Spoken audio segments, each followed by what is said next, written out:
오늘 아침에 주시는 하나님 말씀은 신약 성경 요한이서 1장 7절부터 11절 말씀 되겠습니다. 제가 갖고 있는 신약 성경책 395면에 있습니다.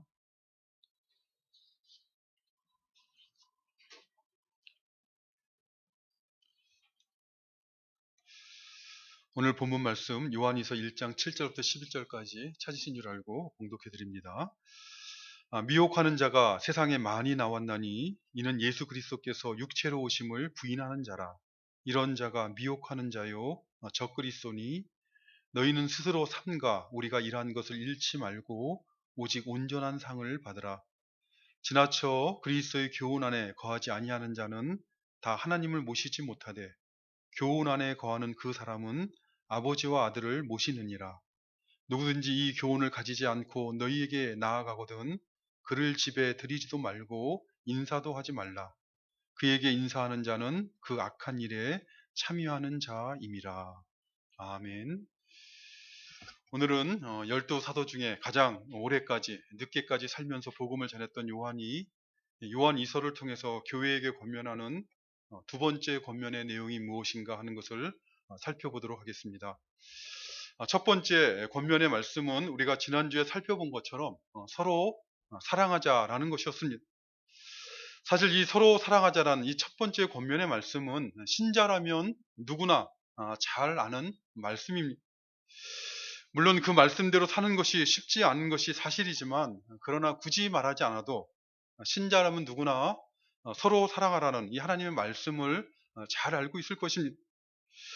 그런데 그럼에도 불구하고 사도 요한이 이 요한이서를 받는 교회에게 서로 사랑하자라는 권면의 말을 했던 이유는 무엇이겠습니까?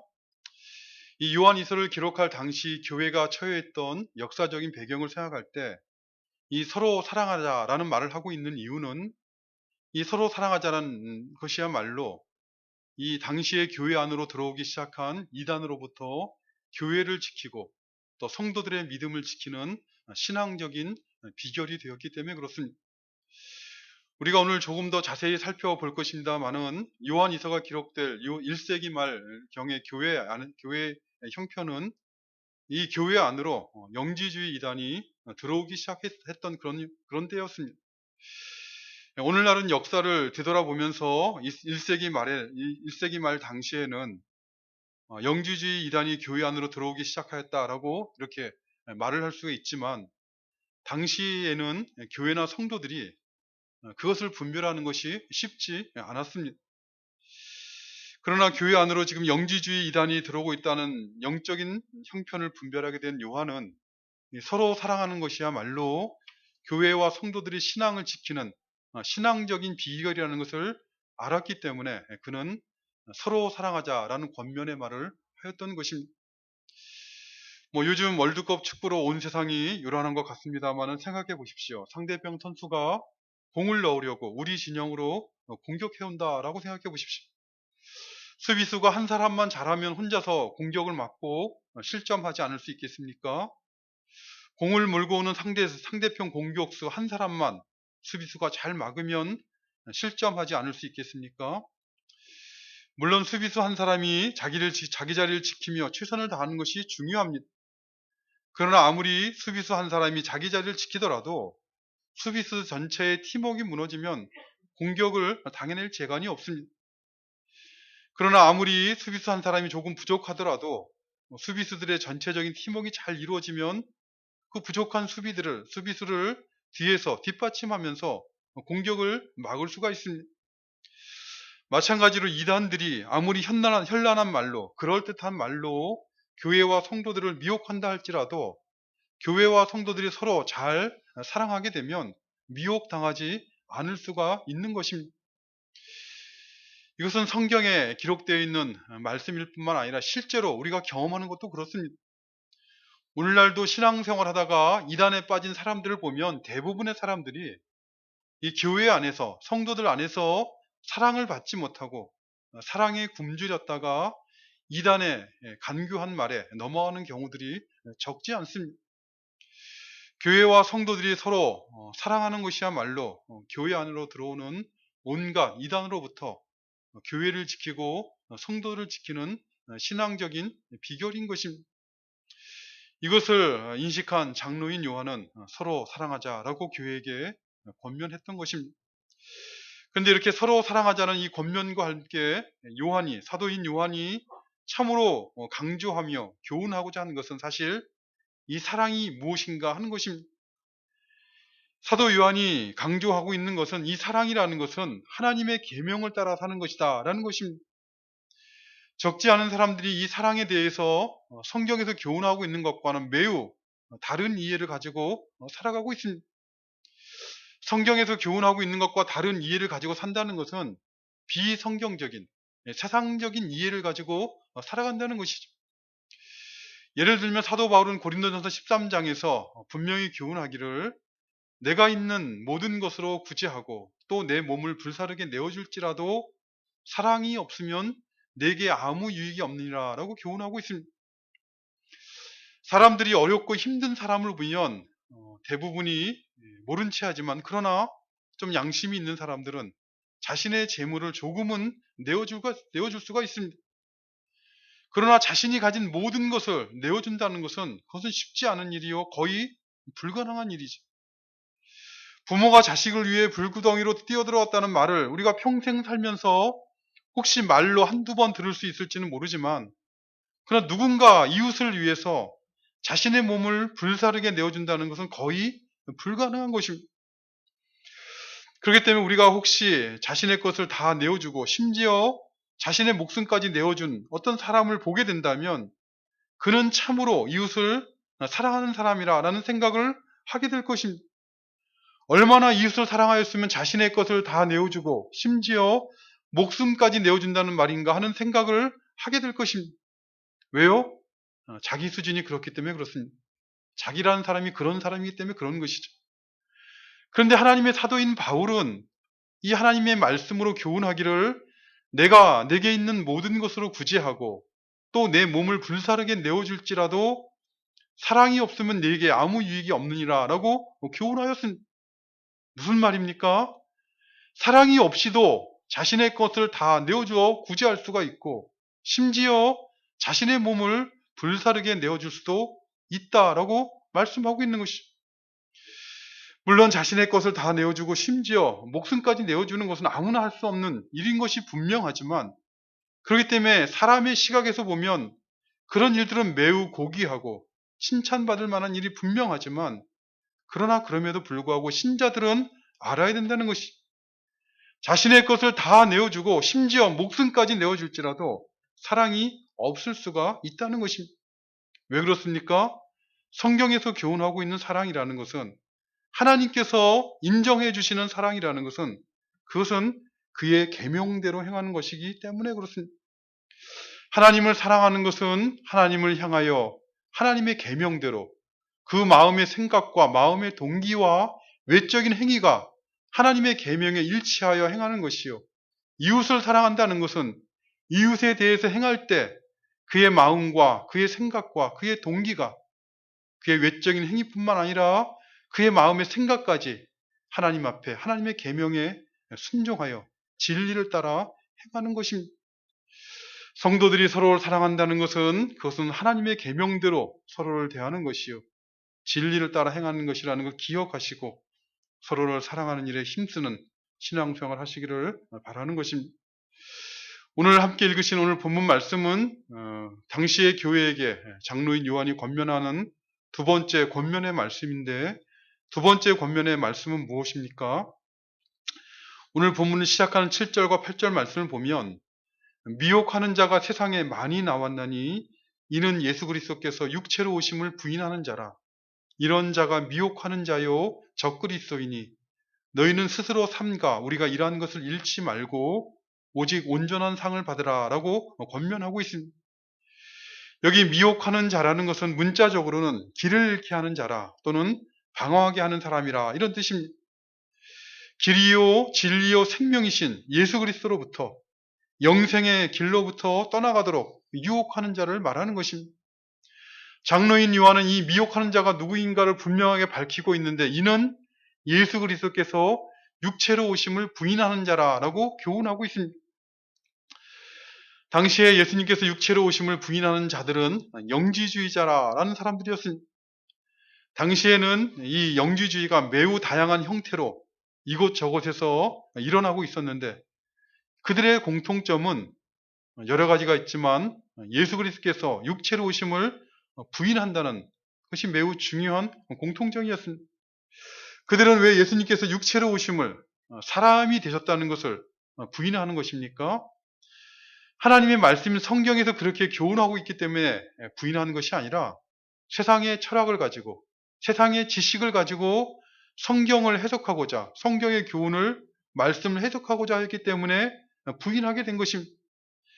당시에 세상 사람들, 지식인들 사이에 유행하던 그런 철학 중에 하나가 영육 이원론이라는 것이었습니다.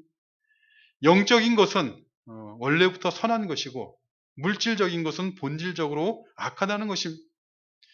영적인 것은 선하고 물질적인 것은 악하다는 이 주장이 신자들에게 매혹적인 것은 이 사람이 죄를 지을 때마다 몸으로 육체로 죄를 짓는다는 것이죠. 때로는 마음으로, 속마음으로는, 우리 영으로는 죄를 짓고 싶지 않은 생각이 드는데 우리 육체가, 우리 몸이 말을 듣지 않고 죄를 짓더라는 것입니다. 그렇기 때문에 마음의 세계, 영적인 것은 선하고 육체적인 것, 물질적인 것은 악하다고 하는 이 영지주의자들의 주장이 신자들 마음에도 맞는 것처럼 들리는 것입니다. 그러나 그러한 주장은 하나님의 말씀에 비추어 볼 때 매우 잘못된 것이죠. 무엇보다 먼저 하나님께서 창조하신 세상에 선함을 부인하는 것입니다.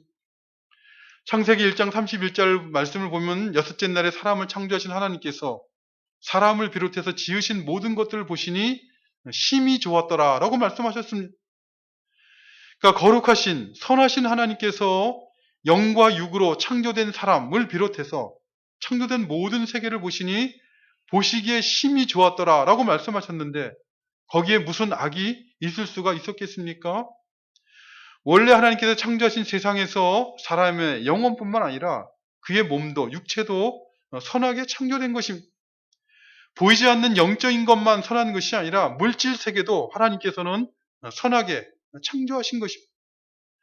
그렇기 때문에 영혼은 원래부터 선하고 육체는 물질은 원래부터 악하다라는 주장은 성경적이지 않습니다. 죄가 이 세상에 들어와서 하나님이 창조하신 이 선한 세상에 죄가 들어와서 육체인 몸으로 죄를 짓는 것이 사실이지만 사실 죄라는 것은 몸만 짓는 것이 아니라 물질이 아닌 사람의 마음으로부터 생각으로부터 그의 영혼을 주장하는 마음으로부터 죄가 시작되는 것입니다.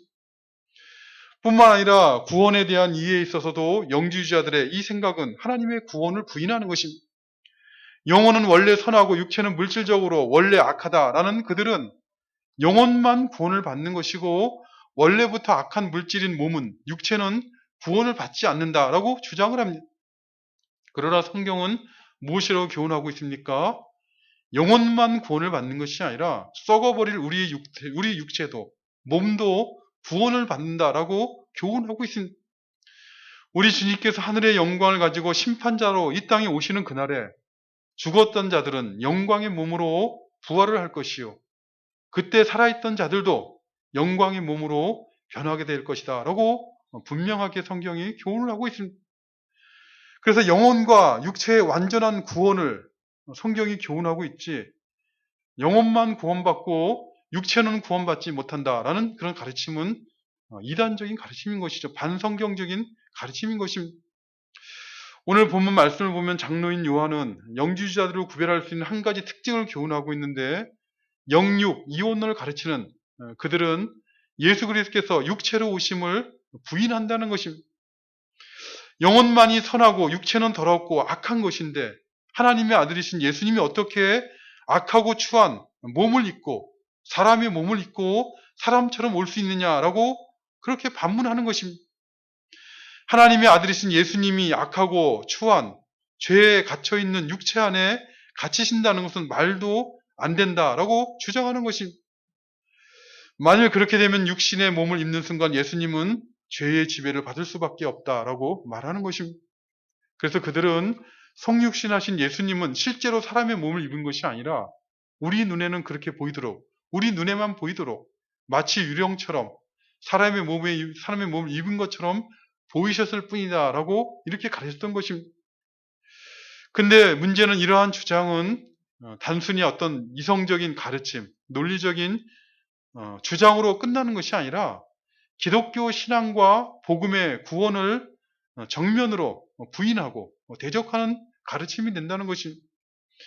만일 예수님께서 영주주의자들이 주장하는 것처럼 사람의 몸을 입지 않으셨다면, 그래서 참 사람이 되지 않으셨다면 예수님께서 십자가에서 죽으셨다는 말은 거짓말이 되는 것이죠. 육신의 몸을 입지 않았는데 어떻게 죽을 수가 있겠습니까? 만일 예수님께서 십자가에서 죄인들을 위해 대속적인 죽임을 당하지 않으셨다면 죄인들이 구원을 받을 길은 없는 것입니다. 십자가에 돌아가신 예수 그리스도의 대속적인 죽임으로 말미암은 구원에 대한 가르침을 가르치는 성경의 교훈을 부인하고 정면으로 대적하는 것입니다. 예수님께서 육체로 오심을 부인하는 영지주자들의 이러한 주장은 구원의 복음을 부인하는 것일 뿐만 아니라 기독교 신앙을 대적하는 것이기 때문에 요한은 7절 하반절에 보면 바로 그런 자가 미혹하는 자요 적그리스도다라고 교훈하고 있는 것입니다. 그러니 어떻게 하라는 것입니까? 이어지는 8절에 보니 교회에게 권면하기를 너희는 스스로 삼가 우리가 일한 것을 잃지 말고 오직 온전한 상을 받으라 라고 말을 하고 있습니다. 스스로 삼가라 라는 말씀은 스스로 너희 자신을 돌아보라는 것이죠. 너희가 미혹을 당하고 있지는 않은지 자신을 돌아보라 라는 말씀입니다. 만일 나는 괜찮다라고 생각하면서 스스로를 돌아보지 않는다면, 그래서 너희가 미혹을 당하게 된다면 우리가 한 모든 수고가 헛되게 될 뿐만 아니라 하나님께서 주시는 온전한 상을 받지 못하게 될 것이다 라고 말씀하고 있는 것입니다. 스스로 삼가한다는 것, 스스로 돌본다는 것은 도대체 어떻게 하는 것입니까? 요한은 그것과 관련하여 두 가지 내용을 구체적으로 교훈을 하였습니다. 먼저 9절 말씀을 보면 지나쳐 그리스도의 교훈 안에 거하지 아니하는 자는 다 하나님을 모시지 못하되 교훈 안에 거하는 그 사람은 아버지의 아들을 모시느니라 라고 교훈하고 있습니다. 이 9절 말씀의 의미를 좀 확실하게 하기 위해 의역함이 이렇습니다. 누구든지 지나치게 앞질러 나가서 그리스도의 가르침함에 교훈 안에 머물지 않는 사람은 하나님을 모시지 못하되 그 가르침 안에 머물러 있는 사람은 아버지와 아들을 둘 다 모시게 되는 것이다. 이런 말씀입니다. 스스로 삼가한다는 것은 무엇보다 먼저 지나쳐 나가지 아니하도록 그리스도의 교훈 안에 거하는 것을 의미하는 것입니다. 사실 이 해 아래에서 살아가는 사람들은 허무한 인생을 살아가지 않기 위해서 항상 새로운 것을 추구하는 경향이 있습니다. 이미 있는 것으로는 만족하지 못하는 그런 경향이 이 해 아래에 살아가는 사람들의 본성 안에 들어가 있다는 것이죠. 그래서 당시의 영지주의자들처럼 세상 철학과 세상 지식으로 부장하여서 이 성경의 가르침을 해석하고자 하는 새로운 교훈이 사람들 볼 때는 언뜻 보기에 매우 매력적인 것처럼 보이는 것이죠.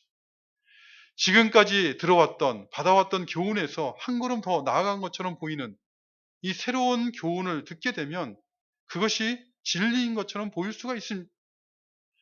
이 사람을 미혹한 거짓 교훈은 항상 진리의 모습으로, 진짜인 것 같은 모습으로 자신을 포장하고 사람들을 미혹하는 것입니다.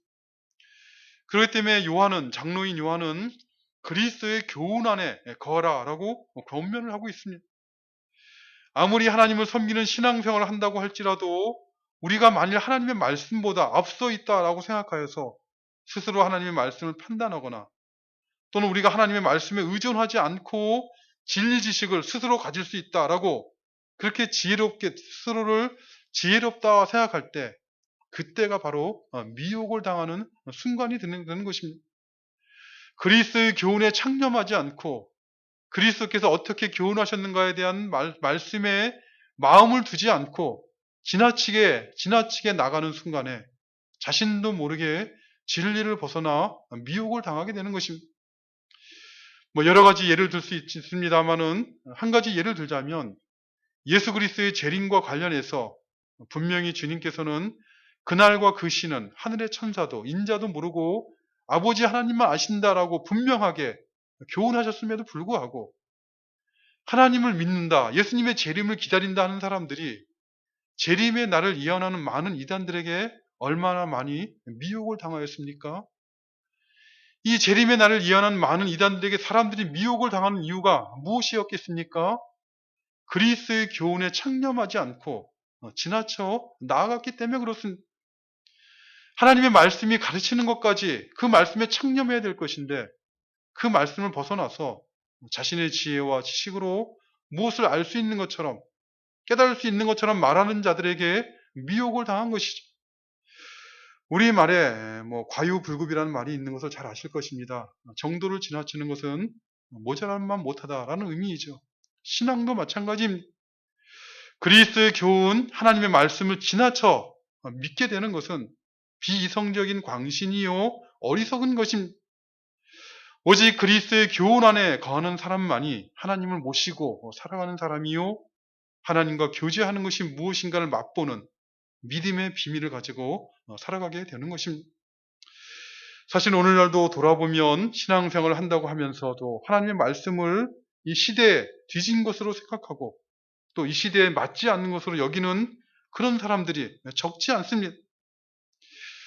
제가 미국에서 공부할 때 교수님이 하시는 말씀 중에 하나가 오늘날 신자들 가운데 10%도 안 되는 사람만이 하나님의 말씀을 믿고 신앙생활을 한다라고 말씀하셨습니다.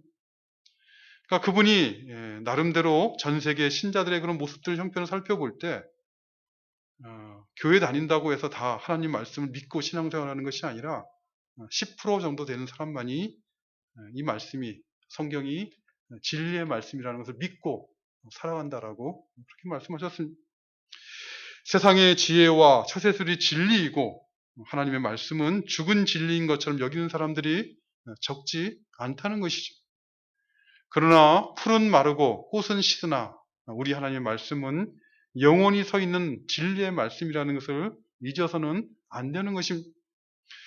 오늘날 우리를 향한 하나님의 그리스도의 교훈이 무엇인지를 알아가기를 사모하는 그런 신앙생활 하시는 우리가 되시기를 바랍니다. 하나님의 말씀을 사모함으로 우리를 향한, 우리의 현실을 향한, 우리가 만나고 있는 삶의 현실을 향한 하나님의 뜻이 무엇인가를 알아가기를 힘쓰시고 하나님의 말씀을 사랑함으로 그 안에 거하는 삶을 살아가기 위해 진력하는 우리가 되시기를 바라는 것입니다. 두 번째로 스스로 삼간다라는 것은 스스로 자신을 돌아본다라는 것은 그리스도의 교훈 안에 거한다 뿐만 아니라 또한 미혹하는 자, 곧 적그리스도를 분별하여 멀리하는 삶을 살아가는 것입니다.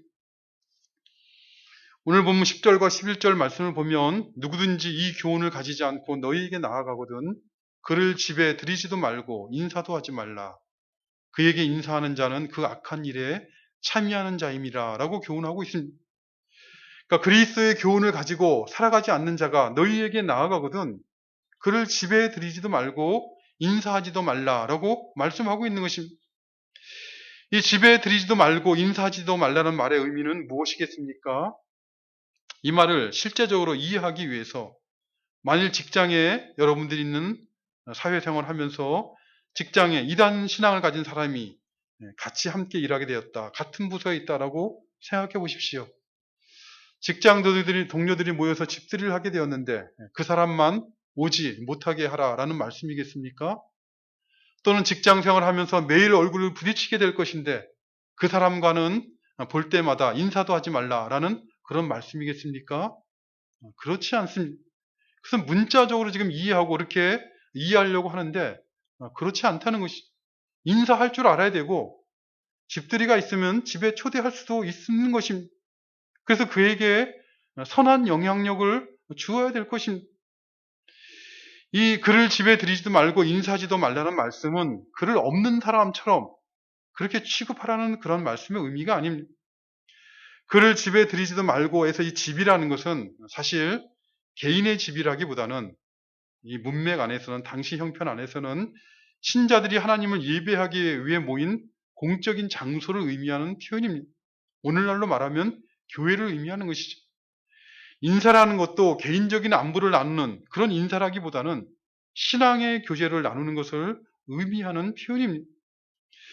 그리스도의 교훈을 가지지 않고 너희에게 나아가거든 그를 집에 들이지도 말고 인사도 하지 말라라는 이 말씀의 의도는 이단자들이 교회 공동체 안에 출입하지 못하게 하고 그들과 신앙적인 교제를 나누지 말라라는 말씀인 것이죠.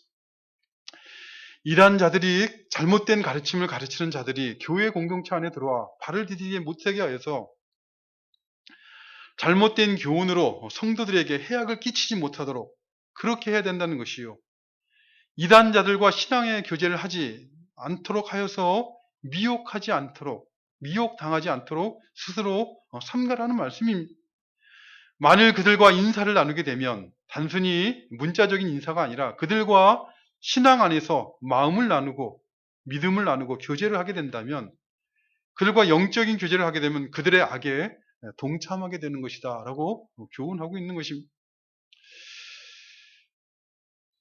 우리가 어떤 사람을 알고자 하면 뭐라고 합니까? 그 친구를 보라는 말이 있는 것을 알고 있겠습니다. 이단적인 가르침을 주장하는 사람들, 가르치는 사람들과 친구가 되면 같은 사람이 되는 것이죠. 그들은 영적인 교제의 대상이 될 수가 없다는 것을 말씀하고 있는 것이죠. 그러나 그럼에도 불구하고 예수 그리스도를 증거할 대상에서 제외시키는 것은 그것은 성경적이지 않습니다. 그리스도의 교우 안에 거하지 않는 사람들에 대한 신자들의 사랑이라는 것은 무엇이겠습니까? 그것을 관용하는 것이 아니라 그들의 잘못된 주장을 가르침을 받아주는 것이 아니라 집에 들이지도 말고 인사도 하지 않는 것으로 그들에 대한 사랑을 드러내는 것이 사랑은 불의를 기뻐하지 아니하고 진리와 함께 기뻐하는 것이기 때문에 그렇습니다. 그리스도를 부인하는 교훈으로 불의를 행하는 자들을 기뻐하지 아니하는 것이 바로 성경에서 말하는 사랑인 것이요. 그것이 그들에게 돌아보고 돌이킬 수 있는 기회를 주는 것이기 때문에 그렇습니다. 초대교회 시대뿐만 아니라 항상 오늘날도 변함없는 사실 한 가지는 바로 미혹하는 자들이 이미 초대교회 시대부터 나와 있고 오늘날도 미혹하는 자들이 많이 있다는 것입니다. 인간보다 먼저 타락했던 미혹의 영이, 속이는 영이, 거짓의 영이 지금도 세상에 많이 역사하고 있다는 걸 기억하시고 분별하시고 스스로를 돌아보며 하나님 앞에 신앙생활하는 우리가 되시기를 바랍니다. 우리 자신이 먼저 그리스도 안에 그리스도의 교훈 안에 거하는 삶을 살고 있는가 스스로를 돌아보고 그리스도의 교훈 안에 교훈을 가지고 나오지 않는 자들을 들이지도 말고 인사하지도 말라는 이 말씀을 기억하고 신앙생활 하셔서 우리가 진리 안에 거하고 온전한 상을 받는 우리 모두가 되시기를 간절히 바라는 것입니다. 아버지 하나님 감사합니다. 오늘도 이 땅 가운데 살아가는 저희들 그저 땅만 바라보고 세상만 바라보고 살아가지 아니하도록 진리의 말씀으로 저희를 거듭나게 하시고 또 저희들의 발걸음을 인도하사 하나님 앞에 예배하는 복된 삶을 살아가도록 은혜 베풀어 주심을 감사드리옵나이다. 믿음의 눈을 떠서 우리 인생의 날들을 살아가게 하시고 우리가 만나는 모든 일들을 신앙의 눈을 가지고 분별하여서 참으로 생명의 길을 걸어가는 우리 모두가 되어질 수 있도록 도와주시옵소서. 무엇보다 그리스도의 교훈 안에 거하길 힘쓰는 신앙생활 할 수 있도록 우리 마음 붙잡아 주시고 그리스도의 교훈 안에 거하는 그런 삶의 믿음의 비밀과 기쁨과 그 능력을 알아갈 수 있도록 도와주시옵소서. 예수님의 이름으로 기도드리옵나이다. 아멘. 우리 같이 일어나셔서